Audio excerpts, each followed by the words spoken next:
Hello, everyone. Welcome to another episode of the Wahid podcast. Today we have a really fun and sassy guest with us on the show. His name is David Hunter Cherwek, and I'm just going to call him Hunter. Perfect. Because that's what he wants us to call him. We're going to talk about his life. He's an eye surgeon, and he works for Orbis Flying Eye Hospital, which has an amazing initiative that we're going to share with you guys. So, yeah. Let's get started. Tell us a little bit about yourself. Thank you so much. No, thank you for inviting us. You're welcome. It's our pleasure. We visited your eye hospital. It was fantastic. And usually when we go to these places, we're like a little hesitant about it because we're like, I don't know. I mean, what if these people are just, really snooty? Oh, we're helping the world. We go to this place and we help them and we leave kind of people. But we actually realized that you're trying to do something in a very sustainable way, and you guys want to make yourself obsolete at some point. I would love to put myself out of a job and be on the beaches in the next 5 years. In the next 5 years. Yes, we have a lot of work to do to get there. There's a lot of people who are unnecessarily blind. 75% of all blindness could be prevented or cured, and 90% of that are in developing countries. So our focus with Orbis International is to focus on helping build capacity in those countries so that the doctors, nurses, and engineers can address the blindness there. Oh, okay. Wow. Yeah. Okay, let's talk about yourself first. Okay. So tell us a little bit about yourself, Hunter. So I grew up in the U.S. and I went to med school knowing that I wanted to do international medicine. Wasn't sure if I was going to do hand surgery or infectious disease or ophthalmology. And as soon as I saw ophthalmology in the field, I knew that was for me. It's incredible surgery. It's transforming that in 5 minutes you can take someone who's been blind for years and give them perfect 20/20 sight the next day. So I finished my residency in Atlanta. I turned in my pager, and the next day was flying to join the Orbis plane in Western China. So I've been very, very lucky to be working with Orbis and have seen so much of the world and seen some of the most amazing people, whether it's professors or patients or local doctors. It really, that's to me the most amazing thing, are the places you go and the people you meet. Oh, okay. Wow. That sounds awesome, actually. So why ophthalmology? You said you just knew, but why? How did you just know that this is what you wanted to do? Yeah, so it's a great question. I think one of the things I like about ophthalmology is you have such an impact on someone. 80% of a child's learning occurs through their eyes.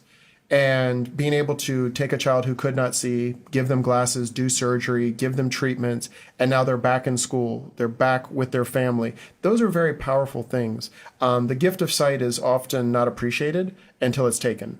And being able to do the surgeries, it's some of the coolest surgery. You operate, I think you saw, under the microscope. You work with the latest technologies. We work with lasers. So for me, I love the impact you can have on a patient or their family. I love the technology. I love the surgeries. But also its applicability to the low to middle income countries where we work. There are certain surgeries like cardiac surgery that you could never do in sub-Saharan Africa. They just don't have the infrastructure, the intensive care units, all of that.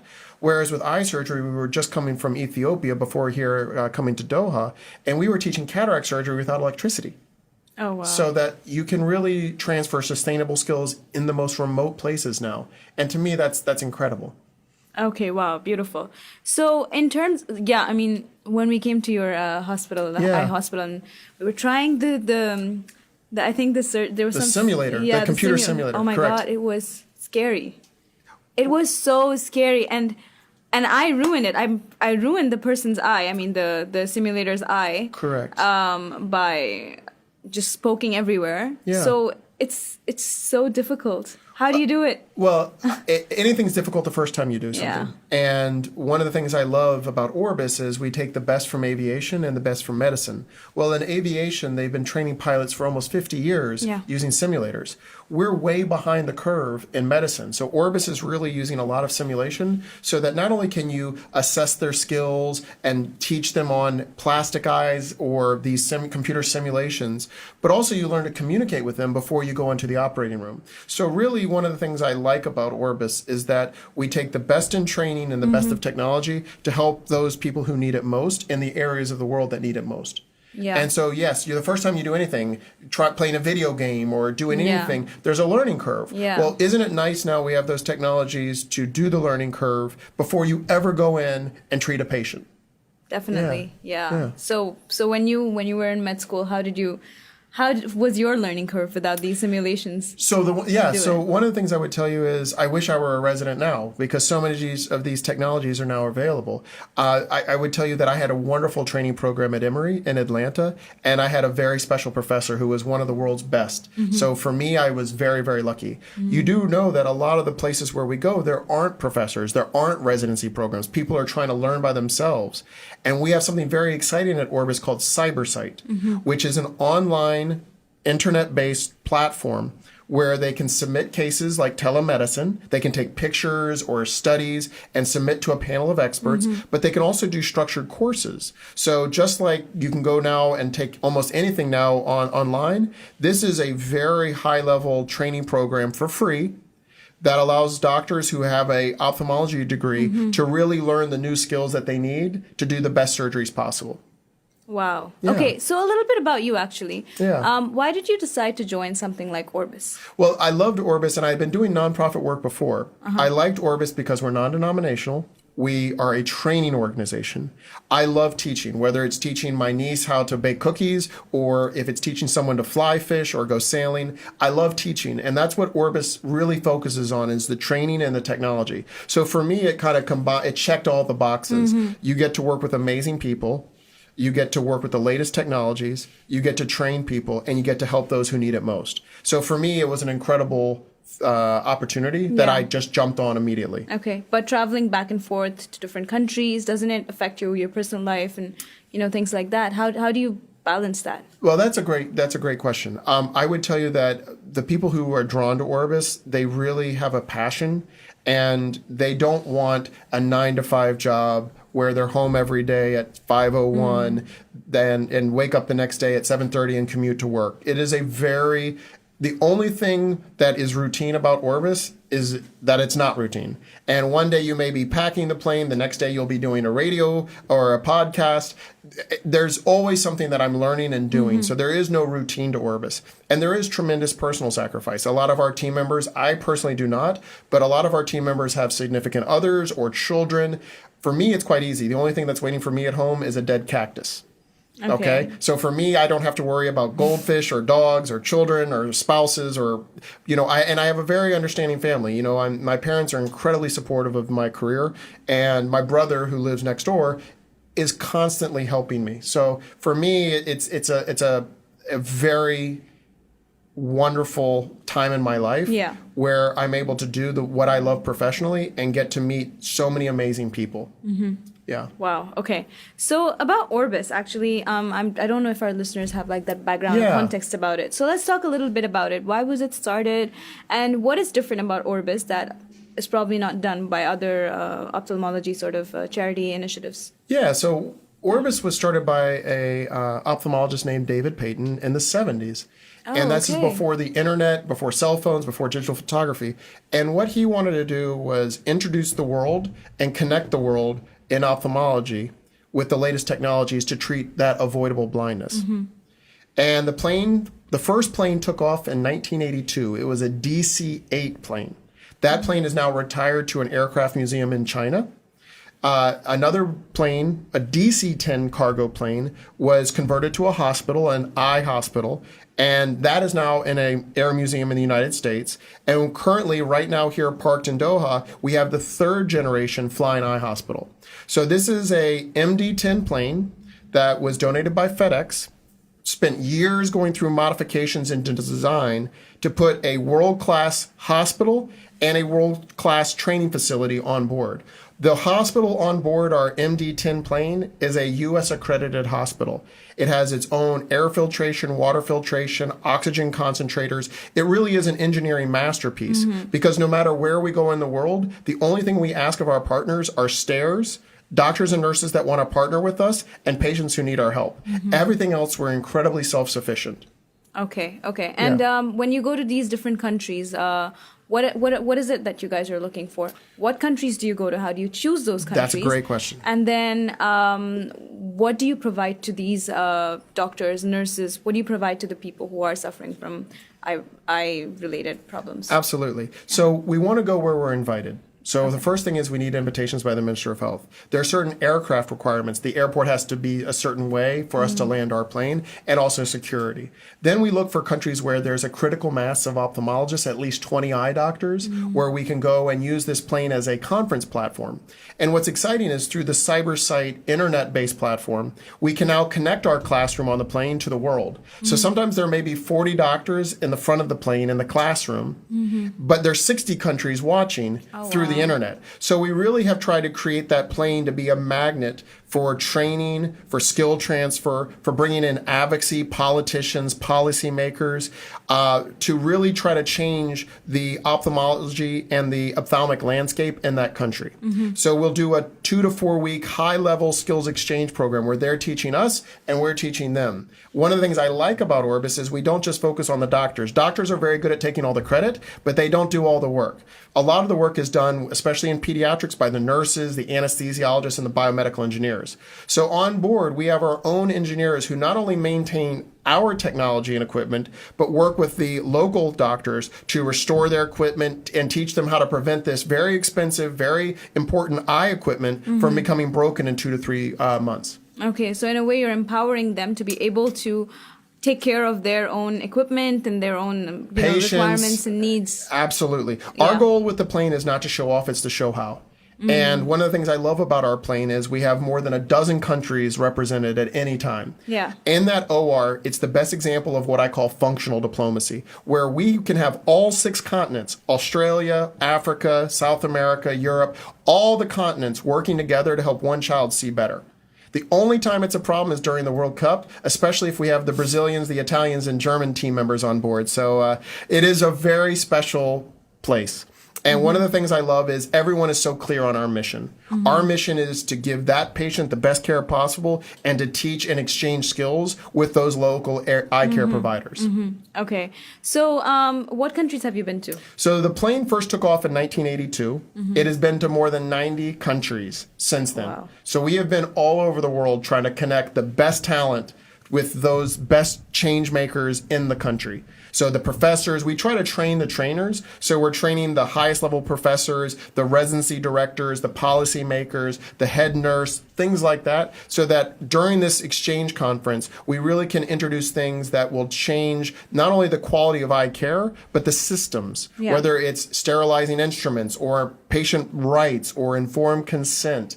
Things like that are very important. Yeah. So when we were on your plane, we heard that you go there for about 3 weeks. Then this is the time where you take to teach and, check out their equipment, see what can be done.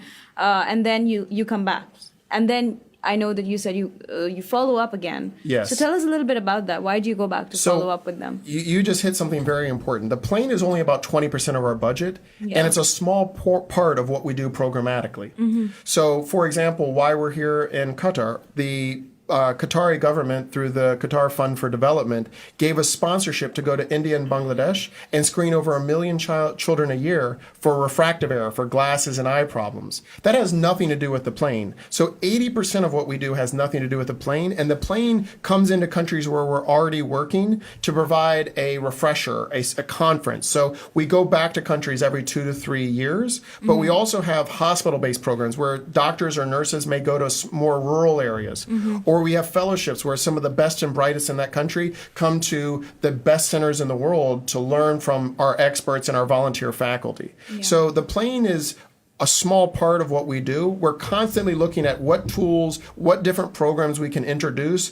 to move those eye care professionals and those eye hospitals up the technology chain and give more patients better access to quality eye care.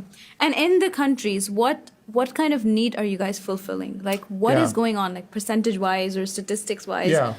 You mentioned in the beginning that there's a large number of children who are suffering from, and it can be dealt with and healed. So can you tell us a little bit more about that? Yeah. So, and I'm glad you asked. Again, I want your listeners and your viewers to see that 75% of the world's blindness could be prevented or cured, and 90% of that is in low to middle income countries. And I call it the double hit, where you're born into poverty and blindness, and that sets up a very vicious cycle, where the more blind you become, the less you're able to work, the more poor you become, which means you can't access quality eye care. We at Orbis work with our partners to break up that vicious cycle, to work on training them, mentoring, inspiring them. We promote the great work that they're already doing, maybe abroad to donors or to corporate sponsors, or sometimes to their own ministries of health. That we will highlight the incredible work our partners are doing to their own ministries of health so they get more internal support from the ministries when they go for new hospitals, new initiatives, etc. Yeah, and in terms of reception, how has it been for ministries or governments? Have they been very accepting of this, or has it been a little difficult to convince them of what you guys want to do? No, I think when our mission is so clear and our history is so rich, and we can provide so many case studies or examples of the power and impact of our work, I don't see that as an issue. We have had great relationships with governments, and that's something that I think our team does very well, is making sure that we work cross-functionally, not just with medical care providers, but also policymakers, the different ministries that are necessary to land an aircraft. That's not just the Ministry of Health. That's Ministry of Foreign Affairs, Ministers of Aviation. It becomes a big process that takes about a year to plan. Before that plane lands, we've been working with our partners for a year and building and inspecting and assessing and making donations and things like that, so that when that plane lands, we can maximize the impact of our volunteer faculty, our volunteers, as well as the time that the plane is in hospital mode. Okay, that's beautiful. So what has been kind of the experience for the people on the staff on the plane for you? How has your life transformed through this experience? I think that's an impossible question to answer. I would tell you it's changed in every way possible. Yeah. To bring people, we have team members who had never left their country and had them exposed to 20 countries in 2 years. And they saw all different ways of treating patients who are blind, different surgeries, different techniques, different technologies. Like I said, I learn as much from the doctors we're working with as we teach them. And being able to do this and go all around the world and see all the different systems, all the different solutions, all the different ideas, it's such an intense experience where every month you're learning a new system, a new partner, a new language, a new culture, a new geography. For me, I love that because I love learning. To me, what makes people happy are growing as a person, feeling like they're doing something meaningful, and being surrounded by good people. Yeah. That's exactly what you get at Orbis. And I think what I love, and I think I spoke to this earlier, we have such a diverse team. We have people from all walks of life, from all different backgrounds. I don't know of another hospital where the aircraft mechanic is as high level as the medical director, because most hospitals don't have an aircraft mechanic, or that the biomedical engineers are not only trying to solve for a problem with the hospital, but they're working with the mechanics so that the generators or the oxygen concentrators are at the right place in the right location on the tarmac of an airport. I would say that I love the fact that our team has such unique challenges, and we always find solutions and success to those challenges. Okay, so I lost my train of thought. But anyway, so I was thinking about, like you said, you have people from all walks of life. Correct. So I really lost my train of thought. And that's fine. I mean, for example, our audiovisual technician who's here in Doha, he grew up in a very, very small village in India outside of Hyderabad. He is a self-made man who has worked in some of the best hospitals in Asia and does all their audiovisual. Our quality of videos, he just submitted a video, an edited surgical training video, to the highest conference in the world. I love that. Wow. That this is someone who is completely self-made, has used this platform, the Flying Eye Hospital, to help others, help people in his country, but also help people around the world, and is doing such quality work that it's being recognized by the highest conferences in the world. Yes. I love that. And I love that, some people have been on the plane for a year or 2 years. Some people have been on the plane for more than 20 years. While we were in Ethiopia, we celebrated 2 team members who have been on the Orbis team for more than 10 years. And they have gone to the most remote places, countries that most of my friends back home can't find on the map, and they have met great friends for life while working in those hospitals. So for me, it's exciting where we were just coming from Ethiopia before coming to Doha, and I was there 12 years ago, and we were starting the first cornea eye bank. So the cornea, the outside of your eye that's clear, can be transplanted. It's the most successful and most common organ transplant in the world. Well, that eye bank now is completely self-sufficient. It has its own internal board and is doing the same high-level quality cornea surgeries that you could find in Toronto, London, Tokyo, wherever. Wow. And the doctor who did those surgeries, I remember when she was just a starting surgeon, Now she's gone to fellowships around the world. She was trained in San Francisco, and she was operating on the plane, and the professor never once was operating. He was just giving her coaching. But she did a beautiful surgery, which we now are editing with the gentleman from India, from Hyderabad, and we're putting that on our CyberSight website so that she can teach the world for free. And like, to me, that's the coolest thing, where you see that in your lifetime, you've taken a hospital where now they can offer corneal transplants, or a doctor who is now doing the highest level surgeries and has been trained by some of the best, and she now has become one of the best that we profile as one of our surgeons. Yeah, so there's a lot of personal development, a lot of growth for you. And I think what's great about your initiative is that you're empowering the people to be able to take care of themselves, because there are a lot of charitable organizations that provide, like, don't actually look at the solutions. They throw money at the problem, and that's it. And it can actually create a bigger problem where it creates dependency. Yeah. I want to create autonomy and build capacity and build human resources. Yeah. And for me, it's not just training doctors. Yeah. I will tell you, our largest clinical team on the Orbis Flying Eye Hospital are the nurses, and they drive the clinical quality. They drive the patient care experience. We have a nurse who is in our waiting room. You can imagine some of our patients have never been on a plane before. They come on, they've never had air conditioning. They're surrounded by funny-looking people like me wearing a mask, speaking a language they don't understand. We have one very, very special nurse who does nothing but look after those patients and their families while they wait. And the great thing is, we'll show Disney movies, we'll show for the children, because about 30% of our work are children. Yeah, so a collection of Disney movies. And she'll start a Disney movie, and one of the best things is that you don't even have to understand, because we usually don't turn up the volume, you don't have to understand, you can follow the amazing things, or Mr. Bean, the comedian. He doesn't speak, but everyone understands the physical comedy, and you'll see people from all over the world laughing at the same actor, because everyone sees his humor. And I love that we're all connected by the plane. And all of us have someone in our family or our friends who wear glasses, or a grandparent who's had cataract surgery. Everyone is connected by sight or the loss of sight. And to me, that's a very powerful connection that we maximize with the Flying Eye Hospital. Wow. So for you, when you were saying that, what was the country that you went to and you had like the most transformative, the most unique experience, or the one that you can't forget, you can't stop thinking about? That's like picking your favorite child. I will tell you that I love almost every. You're being a parent now. No. I'm going to give you an answer. I would tell you, I've been back to some countries 12 times, with or without the plane, and every time I fall in love or learn something different.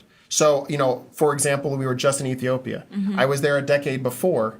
And it is so much fun to see how our doctors and our hospitals are using new technologies. So it's like, how do you exhaust London? How do you exhaust New York City? I love exploring, and every country, even when I've been there a dozen times, there's something new challenge, new to explore, something new. So I can't pick a favorite. I can tell you that we've worked in some very challenging places, sub-Saharan Africa, where there may not be constant power. Or we worked in extremely high-level programs in China, India, and Malaysia, where we're bringing out the best of the best and dealing with some of the most difficult cases, and we're writing up those cases and doing research and publication. So I don't think it's kind of comparing apples and oranges. You can't pick a favorite place. Yeah. But I can tell you that one of the things I love is I love going back and meeting old friends and seeing how great and what they talk about the old program and how that had such an impact on them personally and professionally. Okay. Wow. Okay. So what's coming up for Orbis now?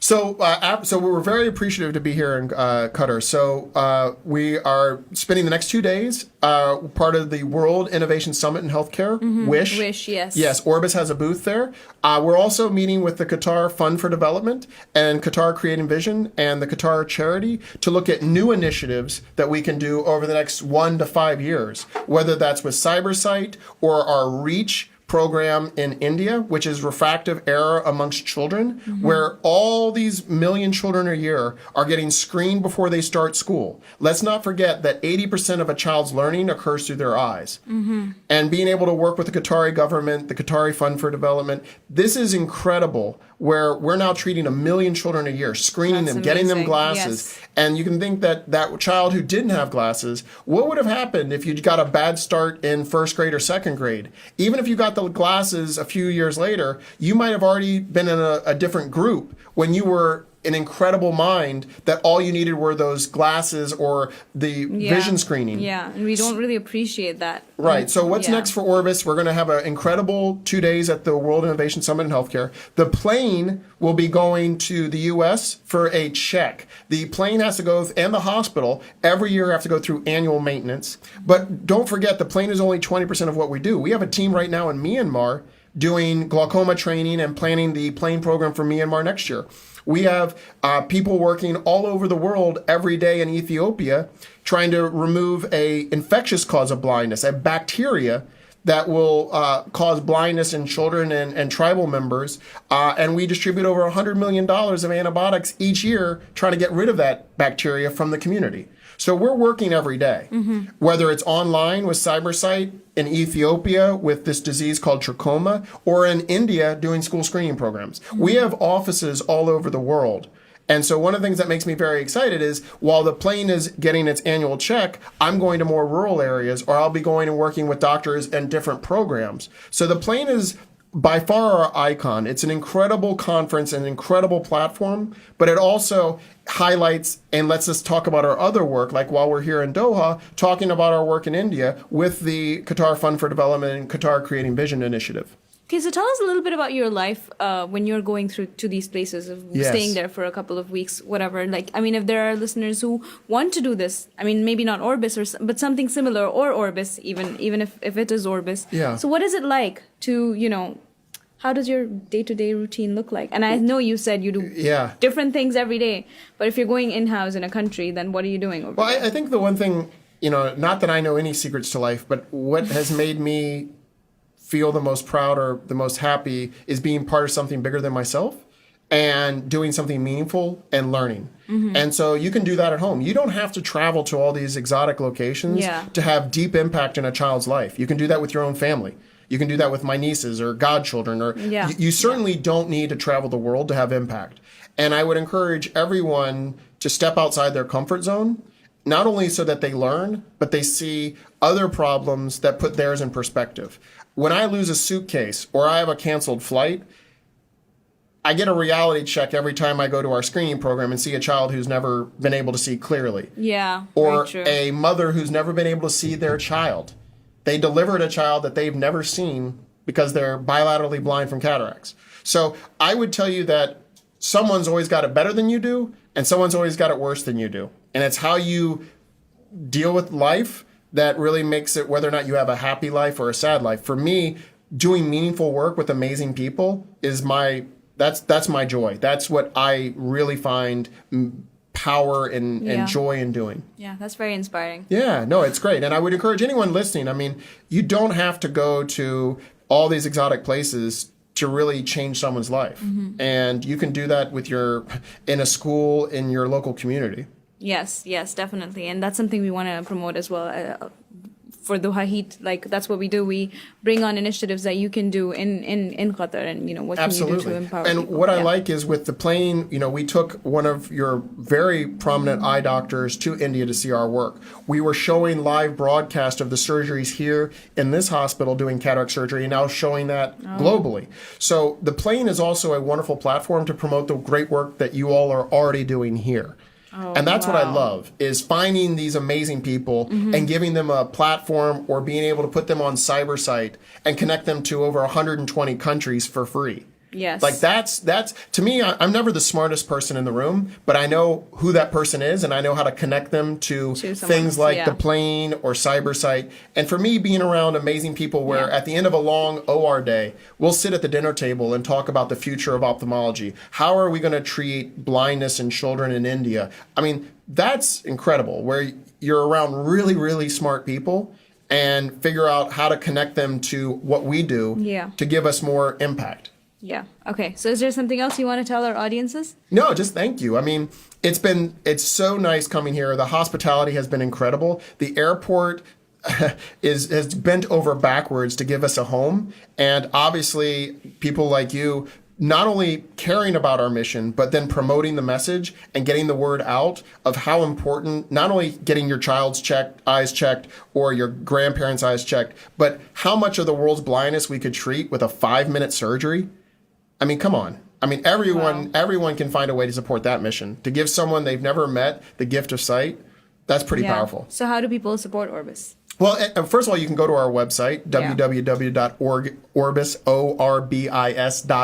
O-R-G. But also, you can complement and support what Qatar is doing there are many initiatives here in Doha that are helping Orbis, whether it's the Qatar Charity, the Qatar Fund for Development, or Qatar Creating Vision. So for me, I think what people don't realize is you are already helping Orbis. You're giving the plane a home. You're inviting us to the Wish Summit. You're supporting our initiatives in Bangladesh and India. I wish people could pat themselves on the back a little more because you're doing such great work, and we want to continue that work for the next 1 to 5 years. That's why we're here. We're meeting with your leaders and figuring out what does the next 1 to 5 years look like on how Orbis can bring more talent from Qatar to the world, but also growing and globalizing our vision screening programs for schools or the work we're doing in India and Bangladesh. Okay, awesome. So if there are doctors here or surgeons here who want to be part of Orbis or want to volunteer, because I know you have volunteer surgeons, absolutely. they're able to do that? Absolutely. And we've already started those discussions, and it's already taken place where some of the doctors were already broadcasting their surgeries from here in Doha we're going to edit that and put that on the World Wide Web through CyberSight. So for me, it's already started.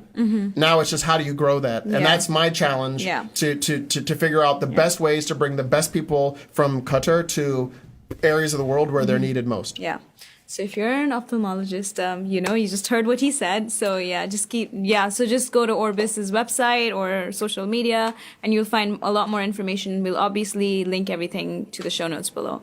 Thank you so much, Hunter, for coming on this show. No, this has been fun. This has been a lot of fun for us too. And we loved your airplane. We loved it. Well, and you can go online and see a tour of it. You can go to YouTube. Yes. You don't have to walk on the plane to experience the magic of the plane. You can go on our website. You can see the videos on YouTube. We have some wonderful films that we actually showed here at the Al Jazeera Cafe. We showed our movies that we've made with Cindy Crawford, with Daniel Craig. We have some great movies that not just talk about our work, but talk about the patients and the doctors we work with. Oh, wow. Okay, so you can check all of that out, and we'll link everything in the show notes. So thank you all for listening, and have a great week. See you. Bye-bye.